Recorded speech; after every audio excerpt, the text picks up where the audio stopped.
Entonces, si nosotros tenemos eso, nosotros vamos a tener una población que no se va a enfermar, esa población no va a ir a los sistemas sanitarios de atención, a los sistemas de atención médica, tanto clínicas como hospitales, y por supuesto eso disminuye los costos de hospitalización, los ingresos de estos individuos a los hospitales, el costo familiar que tiene que ver que tener un individuo, un niño hospitalizado o un adulto hospitalizado es un costo grande, es oneroso para la familia venezolana. Entonces, cumplir con el esquema es sumamente importante para tener esta seguridad de ahorro. Claro, está el costo de la vacuna, pero el costo de la vacuna no se compara con lo que cuesta atender la enfermedad. ¿Se ha calculado quizás en nuestro país esa relación de ahorro entre quizás lo que pueda suponer el adquirir alguna vacuna, el ponerse alguna vacuna, con lo que pueda representar el gasto por la enfermedad derivada de esa falla en la inmunización? Sí, cómo no, hay bastante, bueno, hay unos cuantos estudios sobre el tema hechos en Venezuela y el ahorro es casi del 200 al 300%. Es, es una cuestión que va, suponte tú, una vacuna que cueste en este momento 500 bolívares contra una hospitalización de 2 o 3 días que puede estar en el orden de los 50.000 bolívares. O sea, Wow. realmente es apreciable el ahorro. Ahora, ¿tiene Venezuela quizás, doctor Echezuría, características particulares que nos hagan quizás un poco, nos expongan un poco más a ciertos agentes patógenos? Sí, Venezuela, por estar ubicada en la franja tropical, tiene un factor de riesgo muy importante. De hecho, estamos en el medio de la condición de lo que nos viene del hemisferio norte, lo que nos viene del hemisferio sur, más lo propio y natural de la banda tropical. Profundizando un poco, si me permites, en la parte de Adelante. Mariano, porque las cosas buenas hay que decirlas, pues las sociedades científicas hacen un gran aporte. La Sociedad de Pediatría con mucho esfuerzo hizo un abordaje hace muchos años de lo que era el costo-beneficio de la neumonía en el niño.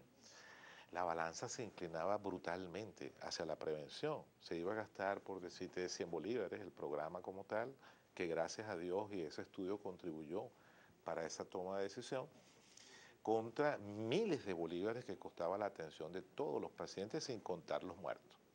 Lo mismo hizo la Sociedad de Infectología y distintas sociedades científicas cada vez se asoman más en esa ventana de la necesidad que tienen los gobiernos de que les cuantifiquen económicamente los problemas, porque las muertes y los casos pareciera ser muy esotérico y que nadie, no todo el mundo tiene la sensibilidad para eso. Así es. Sin embargo, se creó una metodología que involucra los tres componentes, pues los económicos, financieros, sociales y médicos, y obviamente que, por ejemplo, el dengue, que estamos en una epidemia de dengue, el dengue es costosísimo para el Estado y de alguna manera tiene que llegar el momento porque ya llegó en la parte de los avances tecnológicos médicos, ya está en la vuelta de la esquina una vacuna para el dengue. Obviamente que el Estado tendrá que evaluar que sigue gastando en los mosquitos, en controlar todo eso que vale muchísimo dinero, en atención de los pacientes, todo el Abatización, esfuerzo, todo eso. todo eso que involucra el combate de la forma acuática y la Así forma es, del aérea del vector mosquito, como del tal. vector, y la atención de los pacientes ambulatorios, los pacientes graves. Es horrible el dinero que hay que gastar ahí en términos de que es horrible una cantidad que no se puede, Complejo. no cabe en los números ahorita en Sin el contar que hay monitor, cuatro serotipos que y que son una persona le puede dar entonces que nos dengue puede, cuatro que nos veces. puede dar 4 veces. Entonces, hay la necesidad de que empecemos a hacer estudios que soporten y avalen científicamente de que más vale prevenir que lamentar. Ok. Por ejemplo, acaba de entrar en vigencia el uso del cinturón en el asiento posterior de los vehículos. Yo te aseguro, mi querida Natalie, que en lo que empiecen a pechar, a castigar, a multar a la gente, es que van a empezar a usarlo porque somos así. A lo mejor vamos a terminar haciendo la declaración el último día porque somos así. Pero en algunos otros aspectos debemos cambiar y en mucho, y obviamente pensar siempre que la prevención es 1000 veces preferible a padecer el problema. Por eso la importancia de este programa y te Así agradezco es. pues de que hablemos de las vacunas, que es una cosa tan noble. Así es. Y Hoy vamos a buscar soluciones justamente para ver cómo se pueden remediar algunas de estas deficiencias que se vienen presentando. Por ejemplo, cómo pudiera ser en este caso el Estado venezolano para lograr una cobertura total de lo que son las poblaciones de riesgo en nuestro país. Ustedes mencionaban que pues evidentemente las condiciones geográficas y de repente climatológicas de nuestro país nos hacen quizás un poco más propensos a manifestar o a registrar casos, digamos, de enfermedades que son inmunoprevenibles. Pero ¿cómo ha sido quizás históricamente el abordaje o la cobertura del esquema de inmunizaciones en Venezuela?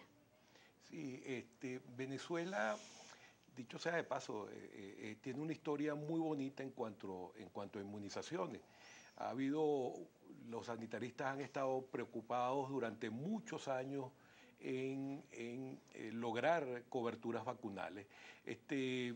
Yo te puedo referir, por ejemplo, de manera anecdótica, que cuando yo estudiaba bachillerato, yo y mis compañeros íbamos casa a casa vacunando contra la poliomielitis, aquello de darle las goticas, ¿no? Que Así es. fue una La vacuna vivencia, oral. sí, la vacuna oral, fue una vivencia bien interesante que nos tomó en ese momento. Estoy hablando de hace prácticamente 40 años atrás. O sea que hay una cultura importante de vacunaciones, por lo menos en los niños.